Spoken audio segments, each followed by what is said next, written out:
Ayan, magandang araw sa inyo mga kamungkil. Happy Sunday po. Kumusta po kayong lahat mga kamungkil?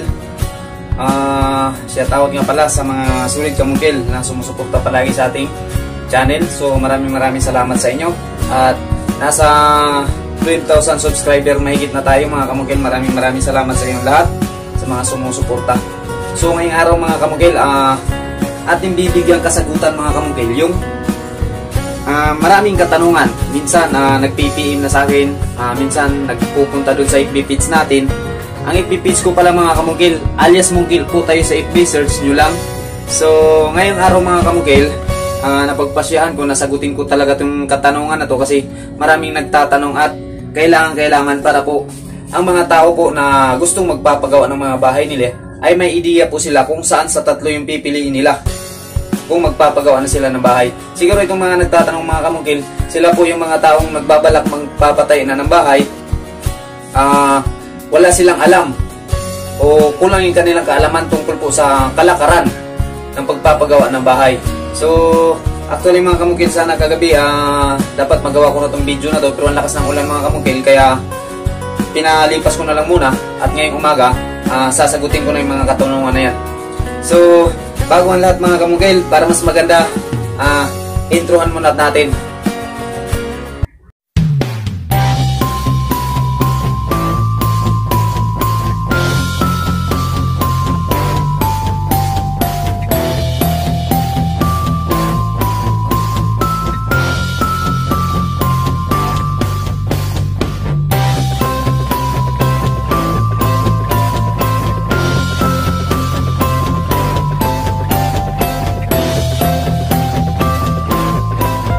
So ayan mga kamungkil, ngayong araw mga kamungkil, pag-uusap-usapan natin kung alin sa tatlo kalakaran yung isilig mo o magugustuhan mo. So aalamin natin mga kamungkil kung ano yung mga magagandang mapupulot dito pag halimbawa ito yung pinili mo, at ano yung hindi magagandang mapupulot natin pag ito yung pinili mo kung ikaw ay magpapagawa ng bahay. So baka mga kamungkil, bago ka pa lang sa akin channel, ako po'y kumakatok sa iyong puso. Naway sana huwag kalimutang mag-subscribe at i-like ang video pag nagustuhan. At saka halimbawa mga kamungkil, napanood mo itong video na to at ikaw po'y interesado o gusto mo ang aking mga content, huwag mong kalimutan kamungkil na pindutin yung maliit na kampana na makikita sa inyong cellphone screen, at all kalimbang po yung pipiliin yung mga kamungkil. Baka sakaling mag-upload ako ng bagong video ay magugustuhan mo pa rin. So yan lang mga kamungkil, no? So let's proceed mga kamungkil sa ating topic ngayon. Ang topic natin ngayon mga kamungkil, pag-uusap-usapan natin at sasagutin natin yung mga katanungan kung ano yung maganda. So ito yung pag-uusap-usapan natin ng mga topic mga kamungkil.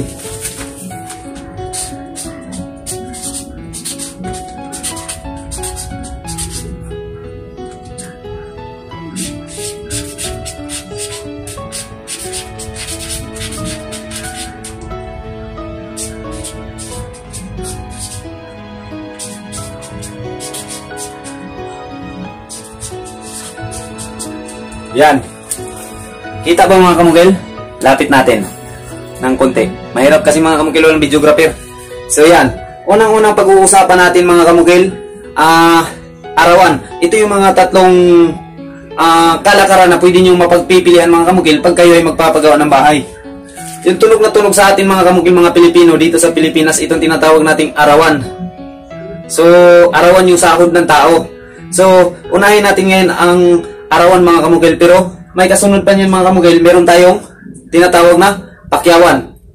Ito yung isa sa mga kalakaran na nandito na tunog din sa Pilipinas natin, at meron din tayong percentage o labor materials na kung tinatawag mga kamungkil. So pag-uusap-usapan natin yan para po may idea kayo, may choose kayo kung saan sa tatlo yung option nyo na pipiliin. So yan, unahin natin yung arawan mga kamungkil. Ang arawan mga kamungkil,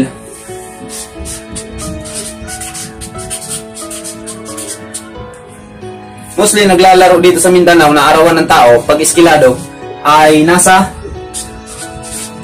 500 to 600 mga kamungkil. Yan yung naglalaro na araw dito sa Mindanao. Iwan ko lang sa ibang mga lugar, sa Maynila, sa bandang Luzon, sa Visayas. Basta dito sa Mindanao mga kamungkil, pinakamataas dito ay 600. Iskilado na yan. Tapos pinakamababa is 500. So, yun yung arawan dito mga kamukil. Ang arawan kasi mga kamukil, pag ito yung pinipili mo, ang kagandahan, unahin natin yung mga magagandang mapupulot natin dito mga kamukil. Pag halimbawa yung pera mo ay hindi pa gaanong kalaki, pero gusto mong mapaumpisahan na yung pinaplano mong bahay, pwede siya. Kasi pag halimbawa mga kamukil, kinukulang ka na sa pera, pambili ng materials o pampasahod sa tao, pwede mo siyang i-stop. Pwede mo nang ipatigil. Yun yung kagandahan sa arawan mga kamukil.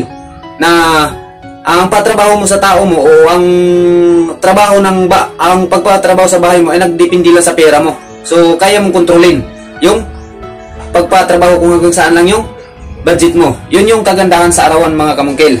Now ngayon, sa nakikita ko mga kamukil, sa experience ko lang talaga, kasi napagdaanan ko na ito mga kamukil, pakyawan, arawan at saka percentage o porsyento. So nakikita ko lang dyan na kagandahan sa arawan mga kamukil, yun lang. Hindi ka mapupursigi na ipapatapos talaga yung bahay mo kasi arawan lang yung kinukuha mo. So pag hanggang saan lang yung pera mo, hanggang doon lang pwede mong ipa-stop. So ngayon mga kamukil, alamay naman natin yung disadvantage na makukuha natin dito sa arawan. Ang disadvantage dito mga kamukil, unang-una, itong tinatawag nating iskiladong tao, si mamang mason o si kontraktor. Yun. Labas muna natin si kontraktor dahil arawan lang to. Wala mo nang hindi natin isali si kontraktor. So si mamang mason lang muna. Yun yung disadvantage dito mga kamukil, na kung ang makukuha mong magtatrabaho sa bahay mo si mamang mason, matinik, mautak. So may mga tao kasi mga kamukil, pero sa ating mga Pilipino mga kamukil, sana huwag lang mangyari ito. Pero kadalasan mga kamukil, may makakasama talaga ako na tinatawag nating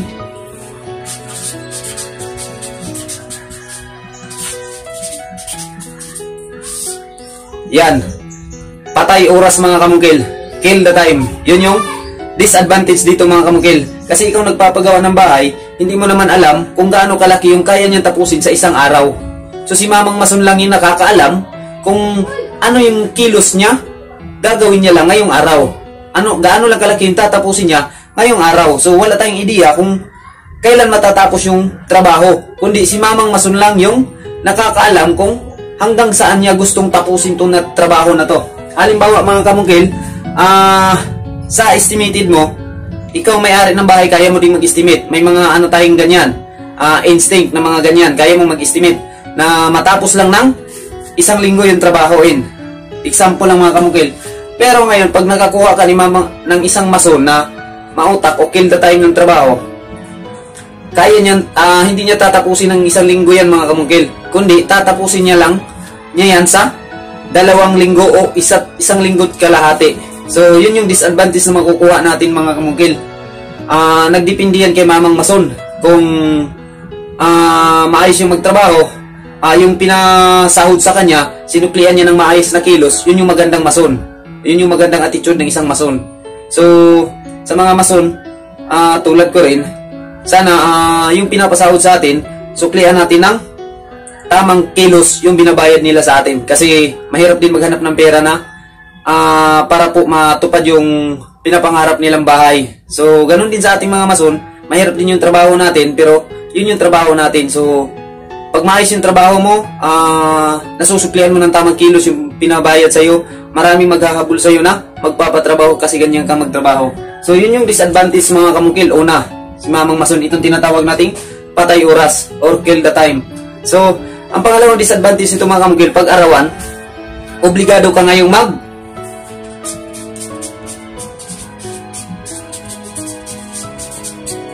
merienda.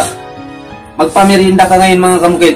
Ito rin yung pangalawang disadvantage na pagdating ng 10 o'clock, kailangan mong magpamerienda si mamang mason at yung kasama niya.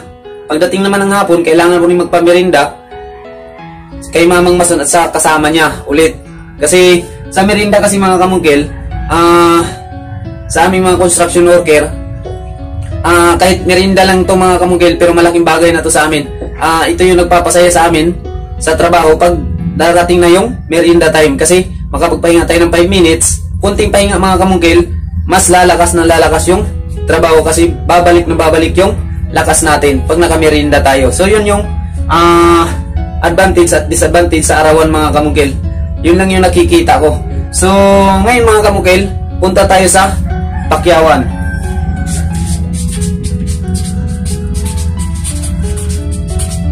So mga katanungan itong mga kamungkil na sasagutin natin. Pinag-isipan ko itong mga kamungkil kung i-upload ko ba to. Gagawin ko to ng video, pero nung napag-isip-isip ko, siguro makakatulong to sa mga taong magbabalak magpapagawa ng bahay para may ideya din sila. So sa mga kontraktor, sa mga mason, peace po sa inyo. Huwag po kayong magagalit sa akin. Sinasabi ko lang yung totoo dito na pwedeng mangyari pag ito yung pinipili nila. Sa pakyawan mga kamungkil, ang kagandahan dito, ang advantage sa makukuha natin dito, halimbawa po, ikaw ay lilipat na ngayong buwan. Dapat sa susunod na buwan, makakalipat ka na dun sa bagong bahay mo. Kasi dito sa tinitirahan mo, nangungupahan ka lang, sawa ka na mangupahan. So, paggawa ka ngayon ng sarili mong bahay. Kasi nakakabili ka ng lote. Halimbawa lang yan mga kamungkil. Din madalian yung gusto mo. Yan yung pinaka-advantage na makukuha natin dito mga kamungkil. Madaling matapos ang trabaho na pinapagawa mo. O madaling matapos yung project sa pakyawan.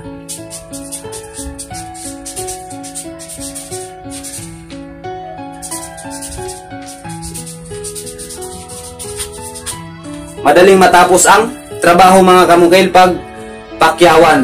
Kasi titirahin yan ng trabaho umaga't gabi. Overtime yan pag pakyawan kasi pag pakyawan mga kamungkil, halimbawa nakausap mo na si kontraktor. Pakyawan yung pinili mo. Ngayon, nagka-deal na kayo sa presyuhan. Napuntahan na yung area na kung saan papagawa yung bahay mo, na planado na yung lahat.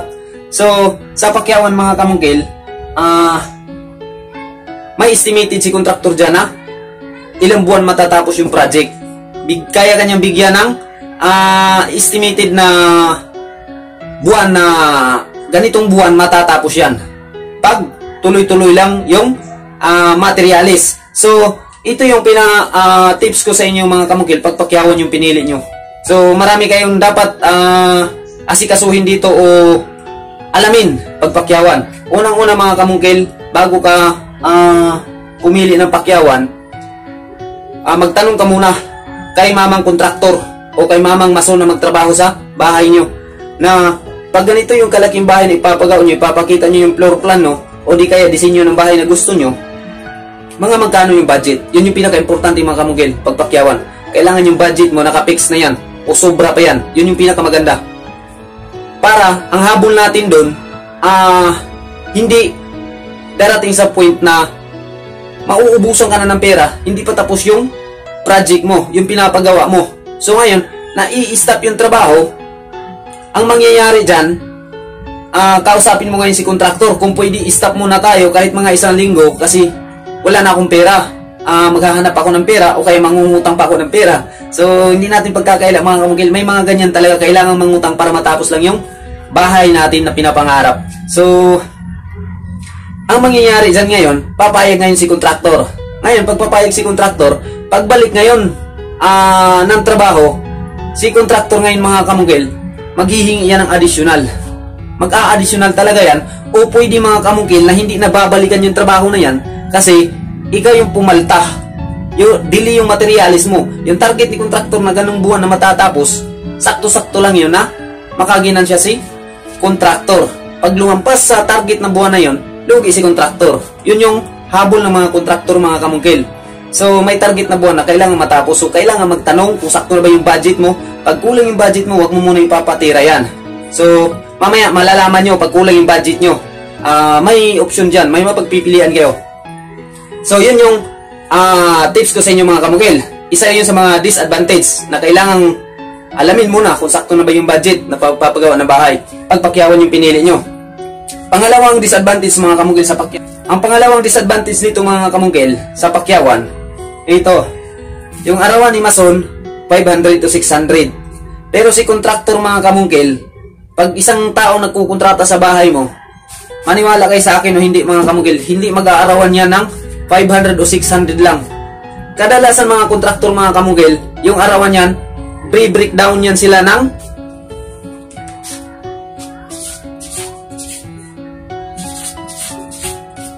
1,000 pinakataas, 800 pinakababa. Yun yung breakdown sa arawan nila mga kamukil, sa mga kontraktor. So, madalas ko talagang malalaman yun mga kamukil kasi pinagdaanan ko na yan lahat. So, breakdown yan, pinakababa, mababa 800, pinakamataas 1,000 yung araw nila. So, kung halimbawa mga kamukil, yung project mo ngayon matatapos ng isang buwan o 30 days, sabihin natin, magkano kay kontraktor na ibabayad mo? Halimbawa dito sa 1,000 breakdown niya, 30,000 din ang mapipira ni kontraktor sa'yo. So sa kontraktor pa lang, tamang-tama ka na. So kaya nga, habol ni kontraktor, ma-estimate niya na buwan na matatapos niya. Hindi naman natin masisisi si kontraktor kasi baka pagdating ng araw hindi matatapos sa target niya, may pantapos siya pansahod sa tauhan niya. So yun yung kalakaran ng pakyawan mga kamukil. At ang isa pang advantage mga kamukil sa pakyawan, dagdag natin doon sa magandang mapupulot natin, wala ka nang problemahin na magpamirinda ka pa, maglibre ka pa ng pagkain, si kontraktor na yung bahala doon. Siya na lang bahala sa lahat doon. Saka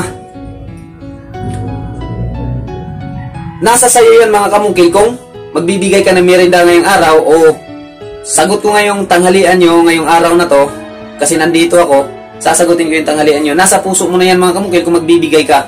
So, ganun lang mga kamukil, yung advantage na may dagdag natin. So, yun yung disadvantage mga kamukil. At isa sa pinaka disadvantage talaga sa pakyawan mga kamukil, yung tinatawag natin na patakbuhan na trabaho. Kung sa Bisaya mga kamukil, pinadagan na trabaho. Yun yung pinakamahirap. Madalian kasi yung trabaho mga kamukil, kaya minsan sa sobrang madalian, hindi na naaayos yung pagkatrabaho. So, pag pakyawan yung pinili mo mga kamukil, tips ko lang sa inyo, maglalagay kayo ng tao doon, halimbawa busy kayo sa trabaho, paminsan lang kayo makapunta doon sa area, maglalagay kayo ng tao doon na yun yung maaasahan nyo na magmumonitor sa trabaho, magbabantay sa mga materialis. Kasi minsan mga kamukil, pag pinapagawa mong bahay, ang location niya marami din katabi ng mga bahay, sa materialis, pwede yung kukunan, ibibinta sa kabila, o maghahanap ng buyer, bibinta ngayon doon, pang inom-inom lang. So, nasabi ko yan mga kamukil kasi na-experience ko din yan. Hindi ako yung gumawa, kundi nakikita ko lang sa mga kasamahan ko.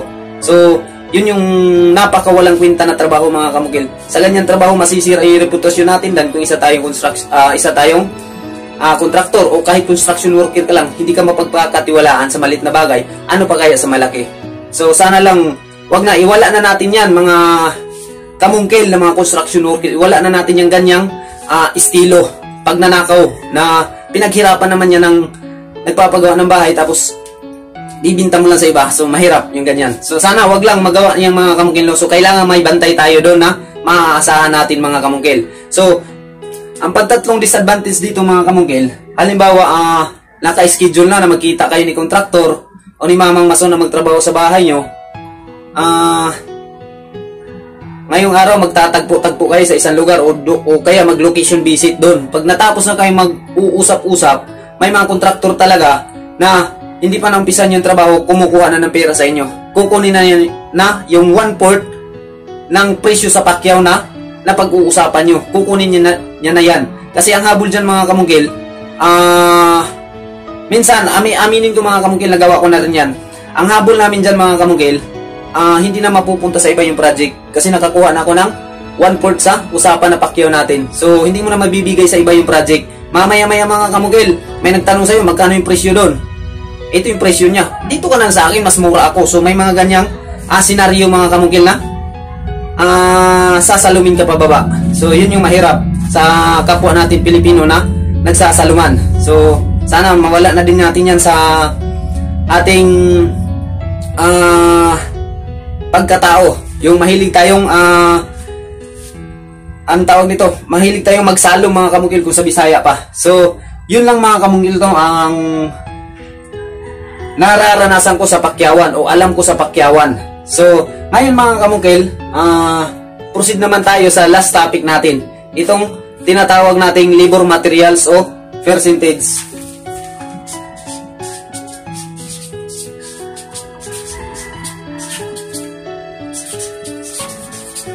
Yan. Ang porsyento mga kamungkil, tinatawag nating labor materials. Kasi, kung magkano yung nagastos sa bahay mo, doon magbabase ang income ni contractor. Yun yung tinatawag na labor materials mga kamungkil, percentage. Nung kakaumpisa ko sa construction mga kamungkil, yung contractor ko noon, naglalaro na presyuhan sa porsyento noon, 30 to 35%. Pero ngayon mga kamungkil, dito sa Mindanao, ang naglalaro na presyuhan dito ngayon, pag porsyento pinipili nyo, 40 to 45% na yan mga kamungkil. Yun na yung pinaka-lowest 40%, pinaka-standard 45%. So, halimbawa mga kamungkil, 40% yung napag-usapan natin. Nag-deal ka sa 40%. Sige. So, kung magagastos sa bahay mo mga kamungkil is 500k. Yan. 500,000 mga kamungkil. So, magkano yung pwedeng mapira ni contractor worker yan? Ni contractor. So, 5 times 40. So, 20. 200,000 mga kamungkil yung kay contractor dyan nakikitain niya. So, ngayon, alamin natin mga kamungkil yung advantage nito. So, wala na tayong mapagsusulatan. So, ang advantage dito mga kamungkil,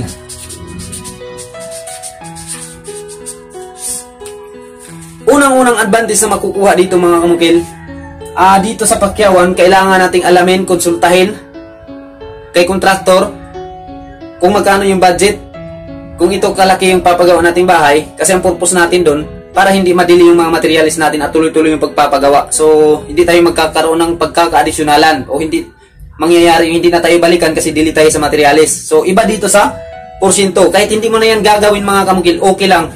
Kung hawak mo pera ngayon, maliit pa, pero gusto mo nang maumpisahan yung bahay mo, na pangarap mong bahay, pwede siyang gawin mo ng mga kamungkil. Kasi kung hanggang saan lang yung pera mo, pwede ka na mag-declare na stop muna tayo, magblansihan na tayo kasi wala na akong pambili na materialis. Sa susunod na naman, pag nakakaipon ako, saka ko napababalikan yan sa inyo. So, ganyan yung kagandahan na makukuha natin mga kamungkil sa porsyento. Kasi lahat ng mga resibo mga kamungkil, hawak mo, nakukompute mo yan ngayon, at saka yung natitira mong pera, sapat pa, pambayad kay kontraktor kung ipapatigil mo na yung trabaho. So, malalaman mo ngayon mga kamungkil, so hawak mo ngayon yung anong takbo ng trabaho, kung hanggang saan lang siya, kung hanggang anong araw lang o anong buwan lang siya dapat itigil mo na kasi wala ka ng pera. So yun yung kagandahan sa porsyento mga kamungkil na makukuha natin pag itong porsyento yung pipiliin natin. Yun yung advantage mga kamungkil sa porsyento. Now ngayon mga kamungkil, puntahan naman natin at alamin natin kung ano yung disadvantage na makukuha natin dito sa percentage o porsyento na tinatawag natin o madalas na tunog na pangalan, labor materials mga kamungkil. So inom muna tayo ng tubig mga kamungkil kasi papaos na ako mga kamungkil.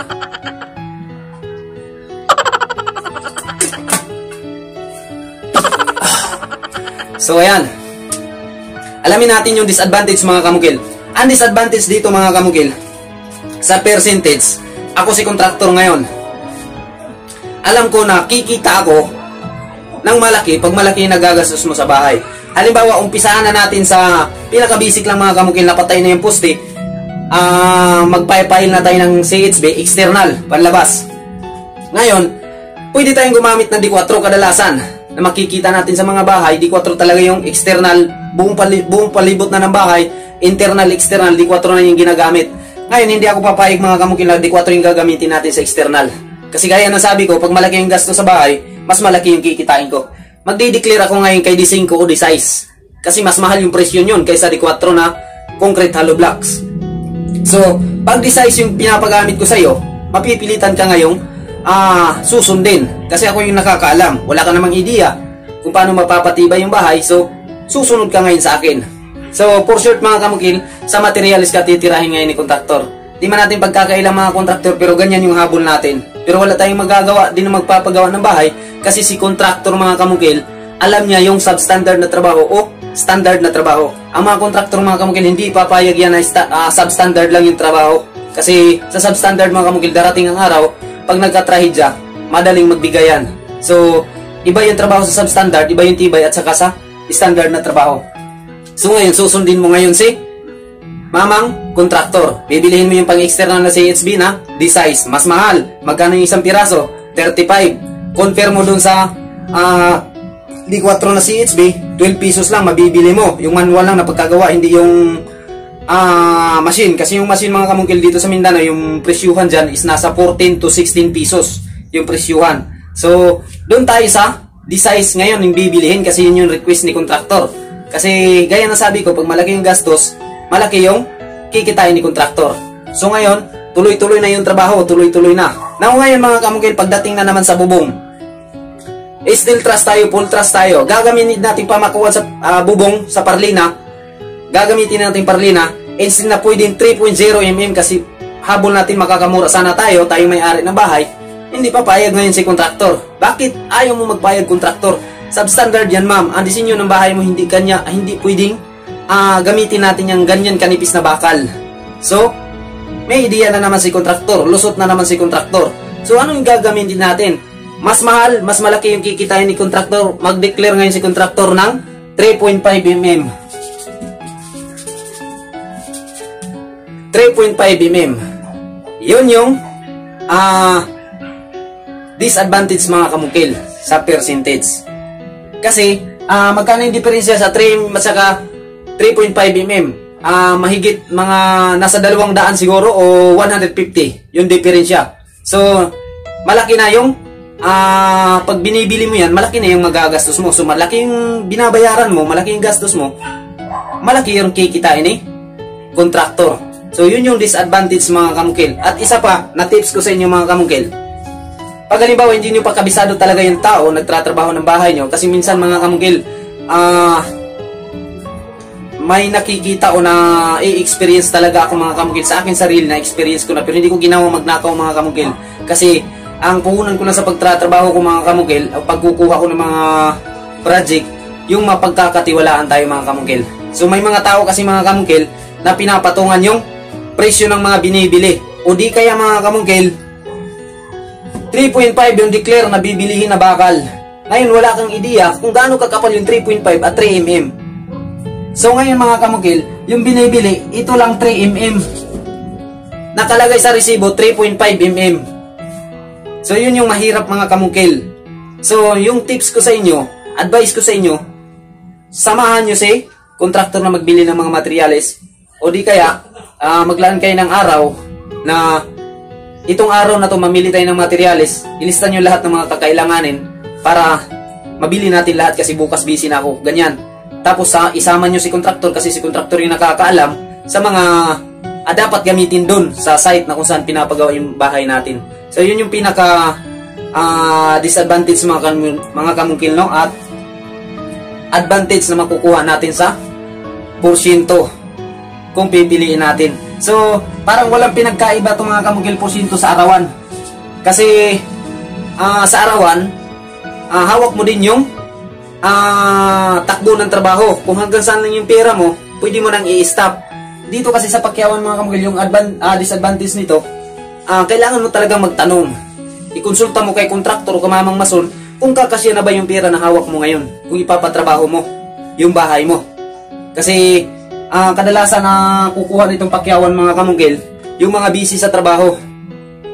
So, pinapabayan nila kay kontraktor kasi busy sila sa trabaho. Pinabayan nila kay kontraktor. Tapos, pag nakadiop, saka na lang pupuntahan yung pinapagawa. So, kaya dito sila mga kamungkil, magdi-deal sila sa pakyawan kasi wala nang hassle to. Hindi mo na kailangan magpamerinda, hindi mo pa kailangang asikasuhin yung mga nagtatrabaho sa bahay mo kasi pakyawan naman yung napag-usapan nyo. So, yan lang mga kamungkil, no? Ang mga kasagutan ko sa mga maraming nagtatanong at mga nag-PPM sa akin, minsan tumatawag pa sa akin. So, sana mga kamungkil sa video na to, nakapagbigay na naman ako ng ideya sa mga taong gusto magpapagawa ng bahay o tips. So, sana mga kamungkil, nasagot ko ng maayos ang mga katanungan nyo o naintindihan nyo mga kamungkil kung ano yung magandang maidudulot o hindi magandang makukuha natin pag ito yung mga pinipili natin, si arawan, si pakyawan o si porsyento. So nasa sa inyo niyan mga kamungkil kung saan sa tatlo yung pipiliin nyo pag kayo ay nagpapagawa ngayon o balak nyo pang magpapagawa ng bahay. So yan lang mga kamungkil, no? lagi kong uulitin sa inyo mga kamungkil, sa mga bago pa lang sa aking channel, huwag kalimutang mag-subscribe, i-like ang video pag nagustuhan, at pindutin na rin ng notification bell mga kamungkil na makikita sa inyong cellphone screen. At maraming salamat sa inyo mga kamungkil, sa mga sulit kamungkil supporters dyan na walang sawang sumusuporta sa ating channel. Thank you sa inyong lahat mga kamungkil. At once again, Mongkel in the vlog. Sa mga kontraktor, sa mga mason, peace po sa inyong lahat. Wala po akong habol dito na tatamaan kayo o ibubulgar kayo. Sinasabi ko lang katotohanan dito, kaya peace lang mga kamungkil. Thank you.